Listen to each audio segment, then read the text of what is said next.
चेतना देखेर बडो दया लाग्छ। उनीहरू भन्छन् मैले केपी ओलीको गुणगान गाएँ रे, त्यसकारण म नेकपाको कार्यकर्ता भएँ रे। मैले काङ्ग्रेसको महासमिति बैठकको बेलामा काङ्ग्रेसको नेतृत्व युवा नेताहरू गगन थापा र विश्वप्रकाश शर्माको हातमा आउनुपर्छ भने के म काङ्ग्रेसको कार्यकर्ता भएँ? कि त उहाँहरूको मस्तिष्क पक्षपाती हुनुपर्छ, कि त स्मरण शक्ति आदि हुनुपर्छ। मोदी भ्रमणको सन्दर्भमा सबैभन्दा पहिले सरकारको आलोचना गर्ने, सशक्त आलोचना गर्ने सायद म नै थिएँ।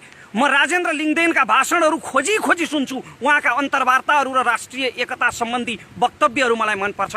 के म राप्रपाको कार्यकर्ता भएँ? मलाई आङ्काजी शेर्पाका पनि केही कुराहरू मनपर्छ। के म जनता समाजवादीको कार्यकर्ता भएँ? केपी ओलीका प्रशस्त कमजोरीहरू होलान्, तर यो भूमिले आजसम्म बहुदल आएको दिनदेखि आजका मितिसम्म त्यस्तो प्रधानमन्त्री कुन जन्माउन सकेको थियो जसले संसदमा उभिएर खुले आम भारतीय विस्तारवादको उहाँहरूको भावना पवित्र छ। उहाँहरू राष्ट्रभक्तिले सडकमा आउनुभएको, देशको शासन प्रणालीमा परिवर्तनका लागि, भ्रष्टाचारको उन्मूलनका लागि सडकमा आउनुभएको हो। तर भारतीय मिडियामा आइरहेका यी समाचारहरू हेरेर एकपल्ट सोचौँ त, हामी यसरी सडकमा निस्किँदा फाइदा चाहिँ कसलाई भइरहेको छ? सरकारका विकृतिहरूलाई ढाकछोप गर्न र सरकारको पक्षपोषण गर्न खोजेको होइन मैले।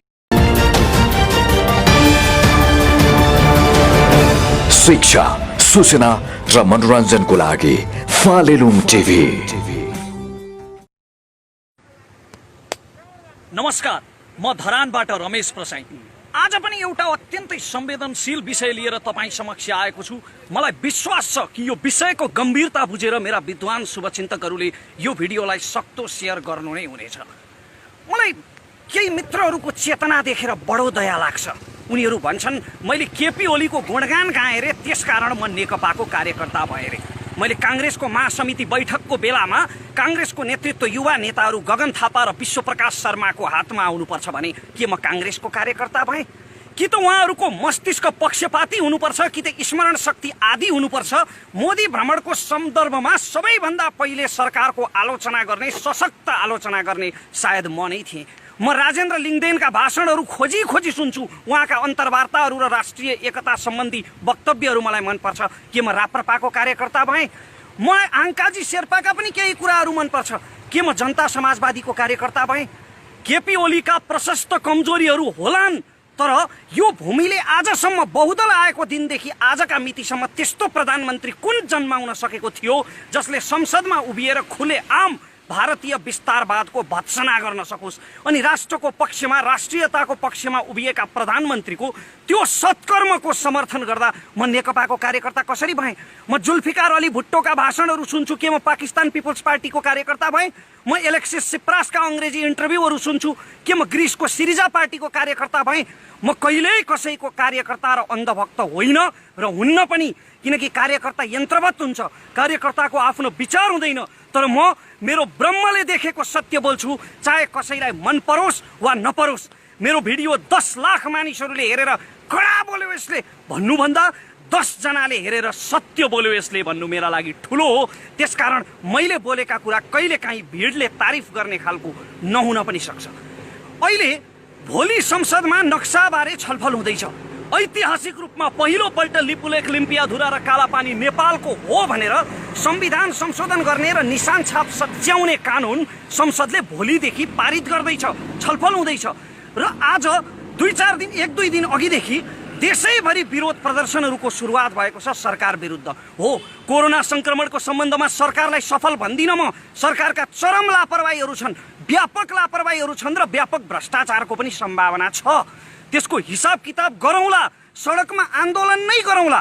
तर अहिले भइरहेका प्रदर्शनहरूलाई भारतीय मिडियाहरूले कसरी देखाइरहेका छन् हेर्नुहोला र सुन्नुहोला। भारतीय मिडियामा देखिएका समाचारहरू, उनीहरू भनिरहेका छन् कि नेपालीहरूले नै नेपालको नयाँ नक्साको विरोध गरेर सरकार विरुद्ध प्रदर्शन गरिरहेका छन्।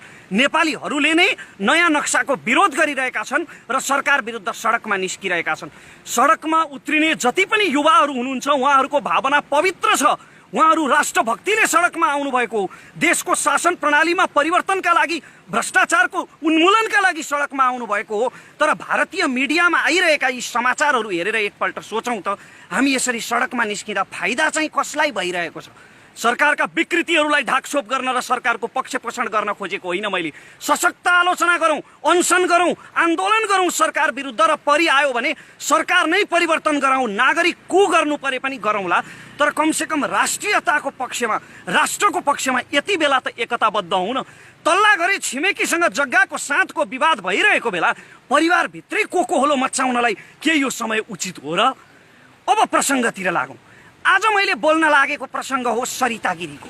यी आयातित प्रवासी बेहुली नेपालले अपनाएकी तर नेपाललाई कहिल्यै पनि नअपनाएकी, मधेसीको प्रतिनिधि ठहरिएकी तर मस्तिष्कमा प्रशस्त बिहारी चेतना भरिएकी यी प्रवासी बेहुलीको अबौद्धिक आतंक अति भयो। शास्त्रमा अति सर्वत्र वर्जयत लेखिएको छ। अति भयो यी आयातित बेहुलीको आतंक। मैले यो अतिको जवाफ दिएको पनि हो, तर कहिल्यै पनि कुनै कुरा नसुन्ने र आफैले खाएको भाँडालाई समेत भकुण्डो खेल्न पछि नपर्ने यस्तो छेत्तरो चेतना भरिएका छेत्तरा मस्तिष्कहरूलाई तर्कले सम्झाउन नसकिँदो रहेछ। आफ्नो मालिक भक्तिमा लिप्त र भारतीय मालिकहरूलाई आफ्ना माइती खलकलाई खुसी पार्नका निम्ति यतिका वर्षसम्म आफूलाई सम्मान गरेर सांसदको कुर्सीमा राखेको यो देशको सार्वभौम सत्ता विरुद्ध बोल्ने सरिता गिरीलाई मेरा तर्कले कुन अर्थ राख्ला र? त्यसकारण तर आज फेरि पनि बोल्नै पर्ने भयो, किनकि बारम्बार आफ्नो सार्वभौम सत्तामाथि हस्तक्षेप भएपछि कुनै पनि राष्ट्रभक्तको मुटुले सहन सक्दैन। आज सरिता गिरीका करतुतहरूले सम्पूर्ण नेपालीको मन दुखेको छ।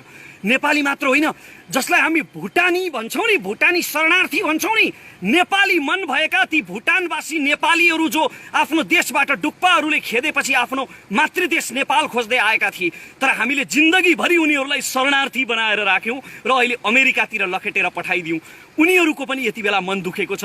विश्वभरिका नेपाली मनहरू दुखेका छन्। अहिले यसलाई हेट स्पिच भन्लान् कतिपयले। आदरणीय सरिता गिरीको मुखैमा छ हेट स्पिच हो, यो हेट स्पिच हो। हेट स्पिच मात्रै होइन, आफ्नो मातृभूमिको निन्दा गर्नेलाई, राष्ट्रको सार्वभौम सत्ता विरुद्ध बोल्नेलाई हिम्मत हुनेले हिंसाले जवाफ दिए पनि हुन्छ।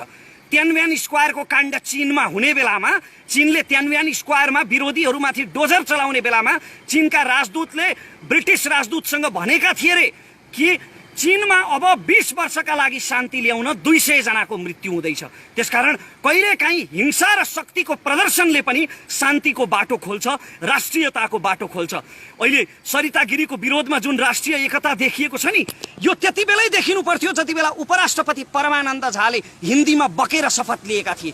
त्यति बेला गिरिजा र प्रचण्डले एउटै धरातलमा उभिएर यदि परमानन्द झालाई गलत्याएर उपराष्ट्रपतिको पदबाट निकालिदिन सकेको भए त्यति बेलै एउटा नजिर बस्ने थियो।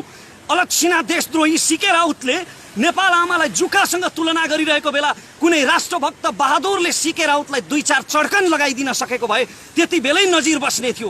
तर हामीले कानुन नै यति फितलो बनायौँ कि माटोप्रति कुनै प्रेम नभएको विदेशी जोसुकै ऐरे गैरेहरू पनि हाम्रो संसदमा सजिलैसँग प्रवेश पाउन थाले र संसद जस्तो लोकतन्त्रको मन्दिरलाई नेपालको संसद हो कि बिहारको कुनै मेला बजार हो भनेर दोधार हुने गरी त्यस्तो स्थितिको सृजना गरे। अहिले हिन्दी बोल्दा केहीले भाषै त हो नि, के फरक पर्छ भन्ने टिप्पणी पनि गरे। भाषा होइन, हिन्दी हाम्रो राष्ट्रियतामाथिको आक्रमण हो। मैले पटक पटक भने कि संसदमा हिन्दी भाषा बोल्न प्रतिबन्ध लगाउनु पर्छ, किनकि यो हाम्रो राष्ट्रियतामाथिको आक्रमण हो। आदरणीय सरिता गिरीले भन्नुभयो कि हिन्दी नेपालको भाषा हो, मधेसलाई जोड्ने भाषा कुन त? माननीय सरिता गिरीज्यू, तपाईँको अज्ञानता देखेर मलाई दया लाग्छ। तपाईँले गङ्गा चौधरीको बौद्धिकतामाथि प्रश्न उठाउनु भयो, तर तपाईँको अबौद्धिकता देखेर चाहिँ मलाई दया लाग्छ। नेपालमा लिच्छवीहरू भारतबाट आएका थिए, तर ती लिच्छवीहरू हिन्दी बोल्दैनथे। इतिहासका पाना खोतलेर हेर्नुहोला, बौद्ध धर्ममा पाली भाषाको प्रयोग गरिन्थ्यो गणराज्यहरूमा। अनि नेपाली भाषाको पहिलो अभिलेख विक्रम सम्वत 1312मै फेला परेको छ। अशोक चल्लको अभिलेख, हाम्रा आला आली अटरी अटल गरी अक्र्या छु, यो नेपाली भाषाको प्राचीन रूप थियो। हामीले कहिल्यै पनि हिन्दीको काँध चढ्नु परेन संवाद गर्नका निम्ति। नेपाली भाषाको इतिहास त्यति पुरानो हो। र यदि तपाईँ तराईको प्रसङ्ग कुरा गर्नुहुन्छ भने, यदि तपाईँ तराईको विषयमा कुरा गर्नुहुन्छ भने, तराईको सबैभन्दा प्राचीन भाषा मैथिली हो। र रामायणमा यदि हेर्ने हो भने, जब अयोध्याबाट भगवान रामचन्द्र आएको बेला अयोध्यावासीहरू संस्कृतमा कुरा गर्थे, त्यति बेला पनि मिथिलावासीहरू मैथिलीमा बोल्थे। त्यसकारण सबैभन्दा प्राचीन तराईको भाषा मैथिली हो। तर अहिले जबरजस्त तराईमाथि हिन्दीलाई लादिँदैछ। र यो पहाड र तराईको विवाद होइन, किनभने सरिता गिरी कुनै तराई भाषी हुँदै होइनन्। मधेसी जनताको अधिकार हनन गरेर, कुनै मधेसी उम्मेदवारको अधिकार हनन गरेर जबरजस्ती संसदमा पुगेकी भारतीय हुन्। She is Indian by birth. हाम्रो त सालनाल गाडिएको छ यो माटोमा। त्यसकारण मलाई जति दुःख लाग्छ, यो देश दुख्दा मलाई जति दुख्छ, एउटा तराईवासी नेपालीलाई पनि त्यति नै दुख्छ, किनभने यही माटोमा सालनाल गाडिएको छ। त्यसैले त तराईबाट राष्ट्रभक्त गंगा चौधरी जस्ता सभासद जन्मन्छन्, जसले सधैँ निरन्तर राष्ट्रियताको पक्षमा बोल्छन्।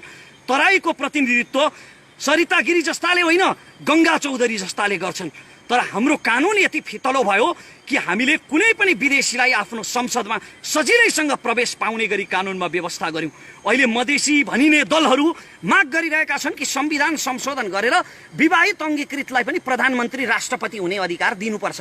भारतबाट विवाह गरेर आएका सरिता गिरी जस्ता इन्डियनहरू, जसको रगतमा भारत भरिएको छ, बाजा गाजा बजाएर र सिन्दुर पहिराएर कुनै नेपालीले भित्र्याउँदैमा कोही नेपाली हुँदैन भन्ने कुरा सरिता गिरीको वक्तव्यले त प्रमाणित गरिसक्यो नि। तर उनीहरू भनिरहेका छन् कि यस्ता विवाहित अङ्गीकृत भारतीयहरूलाई पनि नेपालमा प्रधानमन्त्री वा राष्ट्रपति हुने अधिकार दिनुपर्छ। अब तपाईँ सोच्नुहोस् त, एकजना सरिता गिरी आउँदा एकजना अङ्गीकृत इन्डियनको कारणले यत्रो वितण्डा मच्चिरहेको छ भने साराका सारा अङ्गीकृतहरूको संसदमा बहुमत भयो भने के होला? सिक्किम विलय भएको यसरी नै हो। फिजीमा भारतीय अङ्गीकृतहरू भरेर फिजीको सत्ता भारतीयहरूले कब्जा गर्न खोजेको यसरी नै हो। त्यसकारण यस्ता षड्यन्त्रहरूप्रति सचेत हुन जरुरी छ। र यति बेला सरिता गिरीलाई संसदबाट निलम्बन गर्ने मात्रै होइन, उनको नागरिकतासम्म खारेज गर्न जरुरी छ, किनकि उनी कुनै पनि हालतमा नेपाली नागरिक हुन योग्य छैनन्। भाषाको विषयमा त उनले तर्क नगरे पनि हुन्छ, किनकि उनको अज्ञानता, उनको अबौद्धिकता, न उनीलाई इतिहासको बारेमा थाहा छ न भाषाको बारेमा। माननीय सरिता गिरीज्यू, तपाईको पदको मर्यादा मैले अलिकति राख्नुपर्ने थियो होला, तर तपाईको आफ्नै मर्यादा उल्लङ्घनको कारणले गर्दा तपाईलाई माननीय होइन अमान्य सरिता गिरी भन्न मन लाग्छ। खैर, मेरो देशको सांसद पदको मर्यादा राख्दै अहिलेलाई माननीय नै भनौँ। माननीय सरिता गिरीज्यू, तपाईलाई यदि साँच्चीकै बौद्धिक बहस गर्ने इच्छा छ भने तपाईले बडो बौद्धिकतामाथि प्रश्न उठाउनुभयो, गंगा चौधरीको बौद्धिकतामाथि। हुन त बौद्धिकताको आवश्यकता पर्दैन राष्ट्रको पक्षमा बोल्नलाई, भावना भए हुन्छ। तर पनि तपाईलाई यदि बौद्धिक बहस नै गर्ने इच्छा छ भने बुद्धिनारायण श्रेष्ठ जस्ता सीमाविदहरूसँग गर्नुहोस्, रमेश दुलाल जस्ता सीमा सम्बन्धी अध्येताहरूसँग गर्नुहोस्, जोसँग 1827 देखिका एक नक्साहरू छन्, रिसर्च गरेर राख्नु भएको छ उहाँहरूले कि लिपुलेख, लिम्पियाधुरा र कालापानी कसको हो भनेर। बौद्धिक बहस गर्ने इच्छा छ भने उहाँसँग गर्नुहोस्। हावामा हिट भएर प्रश्न सोध्नै नजान्ने पत्रकारहरूसँग होइन। आदरणीय दाई ऋषि धमलाप्रति उच्च सम्मान छ, तर ऋषि धमला दाईको त्यो कार्यक्रम जहाँ सरिता गिरीको अन्तर्वार्ता गरिएको थियो, त्यो कार्यक्रम सुनियोजित हो, योजनाबद्ध हो, जसले सरिता गिरीलाई चाहिँ हाइलाइट गर्ने उद्देश्य राखेको छ। यदि होइन भने सरिता गिरीले लिपुलेख नेपालको हो भन्ने प्रमाण देखाउनुहोस् भन्दा ऋषि धमलाले ती नक्साहरू देखाउन सक्नु पर्थ्यो, इतिहासमा भएका ती सम्झौताहरू देखाउन सक्नु पर्थ्यो, गृह कार्य गरेर अन्तर्वार्ता लिनु पर्थ्यो। तर उनले त्यसो गरेनन्। यसले त एउटै कुरा देखिन्छ कि त्यो अन्तर्वार्ताको एउटै उद्देश्य सरिता गिरीको एजेन्डालाई हाइलाइट गर्ने थियो। अन्त्यमा म यति मात्र भन्न चाहन्छु कि सम्पूर्ण राष्ट्रभक्त नेपालीहरूले यति बेला राष्ट्रियताको पक्षमा एकजुट हुन जरुरी छ। सरकारका कमी कमजोरीहरू, भ्रष्टाचारहरू, लापरवाहीहरू, बेइमानीहरू, ती सबैको हिसाब किताब गर्नुभन्दा अघि यदि हामीलाई लिपुलेख, कालापानी र लिम्पियाधुरा फिर्ता चाहिएको हो भने, यदि हामीलाई लिपुलेख, कालापानी र लिम्पियाधुरा साँच्चीकै फिर्ता चाहिएको हो भने हामीले देशको पक्षमा, राष्ट्रको पक्षमा यति बेला राष्ट्रिय एकता प्रदर्शन गर्न जरुरी छ। अब यहाँनिर एउटा प्रश्न आउला, तिमीले बोलेर मात्र के हुन्छ? मलाई केही मित्रहरूले, धेरै मित्रहरूले प्रश्न गर्नुभएको छ, बोलेर मात्र के हुन्छ? हो, साँच्चीकै मैले पनि महसुस गरेको छु, बोलेर मात्र के हुन्छ? यदि मैले दिएका यी तर्कहरू सरिता गिरीकै कानमा पुगेछन् भने पनि ती अराष्ट्रिय कानहरूमा यो राष्ट्रियता कहाँ हटाउन सक्छ र? त्यसकारणले अब मैले बोल्नुभन्दा एक कदम अगाडि बढेर आफूले सकेको, एउटा साधारण नागरिकले सकेको एक्सन लिने निर्णय गरेको छु। एउटा नजिर बसाल्नका लागि कि नेपालको राष्ट्रियतामाथि तिमीले आक्रमण गर्यौ भने नेपालको हरेक नागरिकको मन दुख्छ र तिमीले त्यसको दण्ड भोग्नै पर्छ भन्ने कुरा प्रमाणित गर्नका लागि मैले तुरुन्तै सरिता गिरी विरुद्ध नेपालको न्यायपालिकामा जाहेरी दिने र उहाँले गरेका टिप्पणी राजद्रोही किसिमका छन्, देश विरोधी छन् र यस्तो टिप्पणी गर्ने सांसदलाई तुरुन्त कारबाही गरियोस् भनेर नेपालको कानुनी निकायमा अदालतमा मैले जाहेरी दिने निर्णय गरेको छु, मुद्दा दायर गर्ने निर्णय गरेको छु र म सम्भव भएसम्म म आफै काठमाडौँ आउनेछु यो मुद्दा दायर गर्नका लागि र सम्भव भएन भने यदि लकडाउनको कारणले म आउन सकिनँ भने मेरो कानुनी सल्लाहकारले यो मुद्दा मेरो तर्फबाट दायर गर्नुहुनेछ र यस मुद्दामा मेरो तर्फबाट डाक्टर सुरेन्द्र भण्डारीले मेरो कानुनी सल्लाहकारको रूपमा बहस गर्नुहुनेछ। उहाँको डाक्टर सुरेन्द्र भण्डारीको अभियानसँग, उहाँको राजनैतिक धारणासँग, उहाँका विचारहरूसँग मेरा धेरै विमतिहरू छन्। उहाँको अभियानसँग मेरो कुनै सम्बन्ध छैन, तर राष्ट्रियताको मुद्दामा यो मुद्दामा उहाँले मलाई सहयोग गर्ने वचन दिनुभएको छ र सायद मेरो आर्थिक क्षमतालाई बुझेर पनि होला उहाँले यो मुद्दा मेरो तर्फबाट निःशुल्क लड्ने वचन दिनुभएको छ। म उहाँलाई यसका लागि धन्यवाद दिन चाहन्छु र तपाईँहरू सबैलाई म यो भन्न चाहन्छु जाँदा जाँदै कि जहाँबाट जसरी सकिन्छ को कता, को कुन जातको, को कुन धर्मको, को कुन दलको, को कुन खेमाको भन्ने कुरा यति बेला नसोचिकन राष्ट्रियताको पक्षमा एकजुट हौँ र यस्ता देशद्रोहीहरूलाई हतोत्साहित गरौँ। जय देश। एकैछिन रमेशजी, केही प्रश्नहरू मैले गर्नुपर्छ अझै पनि क्लियर बनाउनको निम्ति। हामी पानी परिरहेको सन्दर्भमा छौँ, रुखमा ओत लागेर यो भिडियो खिचिरहेको अवस्था हो होइन? तपाईँले माननीय सरिता गिरीज्यूलाई देशद्रोहको मुद्दा दायर गर्दै हुनुहुन्छ होइन? यसअघि नागरिकहरूले यस्तो मुद्दाहरू हालेका छन् कि छैनन् राष्ट्रियताको सन्दर्भमा सङ्कट आउँदा? अहिलेसम्म मैले जानेसम्म मलाई थाहा छैन। होइन, परमानन्द झा विरुद्ध चाहिँ मुद्दा परेको थियो। कति बेले भन्लान् नि त सरिता गिरीलाई रमेश प्रसाईले मुद्दा हाल्ने, काठमाडौँ जाने, हिरो हुनको लागि एउटा स्टन्टबाजी गरेको भन्ने हुन सक्छ नि? स्टन्टबाजी गरेको भए त अहिले म सरिता गिरीको समर्थन गर्थेँ नि जीवनजी, झन् भाइरल हुन्थ्यो भिडियो होइन र? के भन्नुहुन्छ तपाईँलाई? जसरी तपाईँ यो एकैछिनको आवेग त होइन, किनकि म आफै तपाईँको मित्र भएको कारणले गर्दा पनि कसैलाई मुद्दा दायर गर्नु यो त्यति चान्चुने विषय होइन। काठमाडौँसम्म जानुपर्छ, त्यहाँनिरका बस्दाका खर्चहरू हुन सक्छन् होइन? त्यहाँनिर आउँदा जाँदाका नसोचेको अन्य धेरै खर्चहरू पनि हुन्छन् नि रमेशजी। हेर्नुहोस्, मलाई आर्थिक रूपमा गाह्रो छ, तर कहिल्यै पनि कसैको अगाडि हात नफैलाउने मेरो स्वभाव हो। त्यसकारण म आफूले सकेसम्म गर्छु र म किन गर्छु भने मेरो आत्मसन्तुष्टिका लागि गर्छु। मेरो राष्ट्र विरुद्ध यति धेरै, यति खुलेआम, यति छाडातन्त्रको रूप चाहिँ प्रयोग गरेर मेरो राष्ट्र विरुद्ध बोल्ने एकजना राष्ट्रघातीलाई सजाय दिलाउनका निम्ति मेरो आत्मसन्तुष्टिको लागि म अवश्य गर्छु जीवनजी, आवेग होइन। पछिल्लो समयमा तपाईँले यो लकडाउन भइसके पश्चात बढीभन्दा बढी अध्ययन गरिराख्नु भएको छ, विभिन्न किसिमका विश्वव्यापी किताबहरू पढिराख्नु भएको छ, मानिसहरूलाई हाजिरा दिएर खोजेर होइन विभिन्न तरिकाले आफ्नो चाहिँ पढ्न सक्ने त्यो तपाईँको शारीरिक क्षमता नरहँदै पनि तपाईँले दिनको 6-7 घन्टासम्म किताब पढिरहेको अवस्था छ। यो प्रेरणा त्यही किताबको अथवा कुनै पनि देशको नागरिकले गरेको कपी भन्नु या अथवा त्यहाँबाट अनुसरण गरेको हो कि के हो? होइन, राम्रा कुराहरूको अनुसरण गर्नुपर्छ, तर मैले चाहिँ कसैबाट पनि अनुसरण गरेको होइन। मैले सरिता गिरीलाई बोलेर पहिले पनि उत्तर दिएको हो, फेरि पनि बोल्नु पर्यो रमेशजी यो विषयमा भनेर धेरैजनाले भन्नुभयो। अनि घरिघरि बोलेर यसको के अर्थ लाग्छ र? ल अहिले भन्नुहोस् न, सरिता गिरीलाई कतिजनाले सिधै सदनमा उभिएर भन्नुभयो, गङ्गा चौधरीले त सिधै सदनमै उभिएर उहाँलाई भन्नुभयो नि, तर कुनै अर्थ लाग्यो त?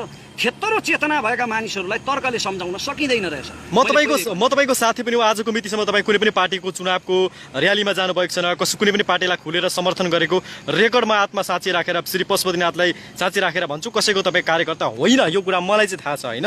तपाईँले चाहिँ नेपालको प्रधानमन्त्रीको विरोध सम्भवतः चाहिँ तपाईँको सामाजिक सञ्जालमा फेसबुक मार्फत गर्ने तपाईँ पहिलो व्यक्ति होला। नरेन्द्र मोदी आउँदा तपाईँले प्रधानमन्त्रीको खुबै आलोचना गर्नुभएको थियो, केही सुझावहरू पनि दिनुभएको थियो। फेरि पनि गर्छु र पनि गर्छु, यदि सरकारका दुष्कर्महरू अगाडि आयो भने म फेरि पनि गर्छु। पछिल्लो समयमा तपाईँले राष्ट्रियताको सन्दर्भमा प्रधानमन्त्री केपी शर्मा ओलीलाई समर्थन गरिरहँदा केही मान्छेले यो त नेकपाको कार्यकर्ता रहेछ पनि भनेर कमेन्ट गर्छन् नि। अघि एकजना नेपाली चाहिँ एउटा साथीले गरिराख्नु भएको होइन, त्यो उहाँहरूको अज्ञानता हो, पूर्वाग्रह हो। मैले अघि भिडियोमा पनि भनिसकेको छु, ती पक्षपाती आँखाहरू हुन्। कङ्ग्रेसको गगन थापालाई मन पराउन्थ्यो तपाईँ कुनै समय? शर्मालाई म समर्थन गर्छु, राजेन्द्र लिङ्गदेनलाई समर्थन गर्छु, आङ्काजी शेर्पाका अन्तर्वार्ताहरू सुन्छु। मलाई कसको कार्यकर्ता भन्ने त?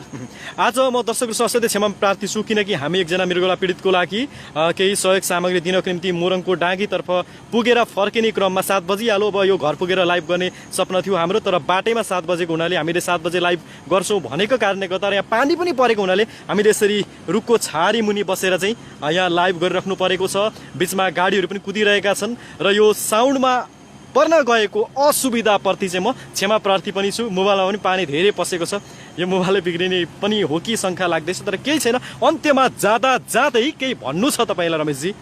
म फेरि पनि एकपल्ट भन्न चाहन्छु कि म मेरो आत्मसन्तुष्टिका लागि कुनै चर्चामा आउनका निम्ति होइन, नितान्त सन्तुष्टिका लागि र मलाई जति मन दुखेको छ सरिता गिरीको कारणले, जति मेरो भावनामा चोट लागेको छ र जति मेरा शुभचिन्तकहरूको भावनामा चोट लागेको छ, विश्वभरि रहेका नेपालीहरूको भावनामा चोट लागेको छ, त्यसको पूर्तिका लागि म आफूले सकेसम्म सरिता गिरीमाथि मुद्दा दायर गर्दैछु राज्यद्रोहको। यो फेरि पनि एकपल्ट जानकारी तपाईँलाई कुनै राजनीति रूपमा चाहिँ भोलि आउनु पनि छैन, राजनीति गर्नु पनि छैन? मलाई छैन। हस्, सबै हाम्रा जसले यति बेला हेरिराख्नु भएको छ तपाईँहरू सबैलाई धेरै धेरै धन्यवाद। यो साउन्ड असाध्यै असुविधा पर्न गएको छ, आज हामीले यसरी चाहिँ बाटोबाट खिच्नु पर्यो। यति भन्दै म यो धरानको सेउती पुलबाट आज्ञा हुन चाहन्छु र त्योभन्दा अगाडि तपाईँले सेयर गर्न सक्नुहुन्छ, डाउनलोड गरेर पनि हाल्न सक्नुहुन्छ फेसबुक लाइभलाई। यति भन्दै म क्षमा चाहिँ माग्न चाहन्छु गलत भएको खण्डमा भन्दै रमेशजीलाई पनि धन्यवाद दिँदै म आज्ञा हुन चाहन्छु। हवस् त, सबको जिन्दाबाद।